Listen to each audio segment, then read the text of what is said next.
Это лайв. Мы обращаемся к вам. Здоровы! Добрый. Шәһәребезнең 6-нчы мәктәп Йолдыз отряды профилактикалау отрядлар арасында оештырылган бәйгенең муниципаль этабына ныклап әзерләнде. Узган ел әлеге мәктәп командасы уңышлы чыгыш ясаучыларның берсе иде.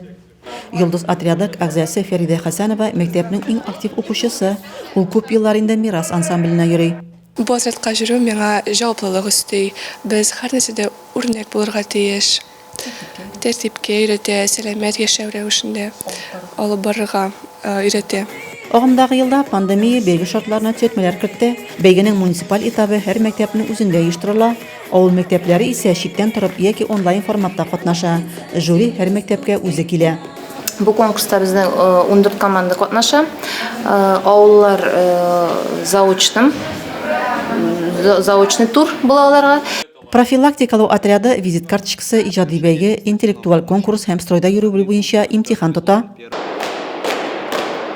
Жюри отрядлар чыгышларын берничә көн карагач нәтиҗә ясап җиңүче команданы билгеләй. Җиңүчеләр исә бәйгенең төбәк турында катнаша. Рәзимә Кашапова, Денис Ипатов, Зей хәбәрләре.